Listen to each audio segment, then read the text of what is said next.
Hello guys, সকাল সকাল রোদের মধ্যে বেরিয়ে পড়লাম জল আনতে।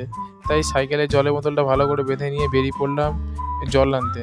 ওখানে গিয়ে দেখি আজকে একটু ফাঁকা ফাঁকা, যাতে সেটাকে জলের বোতলটা দিয়ে বললাম একটু তাড়াতাড়ি আমাকে জলটা ভরে দে। তারপর ও জলটা ভরে দিল। তারপর ওকে বললাম আমার ক্যামেরাটা একটু ধরে দে।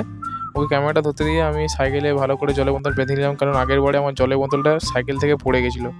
তাই আমি জলের বোতলটা ভালো করে সাইকেলে বেঁধে নিলাম। মাথার ওকে টাটা করে ও আমাকে টাটা করলো। তারপর ওখান থেকে বেরিয়ে পড়লাম জলটা ঘরে দিয়ে। এবার আমি গাড়িটা বের করে যাবো একটু ফুল আনতে। তাই ফুল আনতে বাঁকুড়া মোড়ে বাস স্ট্যান্ডে চলে এলাম। বাস স্ট্যান্ডে এসে দেখি ফুলের দোকানও ফাঁকা প্রায়, তাই ফুলটা তাড়াতাড়ি নিয়ে নিলাম। নিয়ে চলে এলাম গাড়ির হাওয়া দিতে আর তেল ভরতে। গাড়ির হাওয়া তেল ভরা হয়ে গেলে এবার আমি চলে গেলাম সেলুনের দিকে, কারণ আজকে একবার চুল কাটতে হবে। গিয়ে দেখলাম সেলুন দোকানে ভিড় আছে, তাই একটু ওয়েট করার পর আমার লাইনটা চলে এলো। কাউকে বললাম ভালো করে আমার চুলটা কেটে দিতে, কাউকে চুলটা কেটে দিল। তারপর আমার চুলের অবস্থাটা তোমরা দেখতেই পাচ্ছ। অনেক হলো চুলের স্টাইল। আমি এবার ঘরে যাই। তোমরা এমনি মিনি ব্লগ দেখতে চ্যানেলটা সাবস্ক্রাইব করো। দেখা হবে নেক্সট ভিডিওতে। টাটা।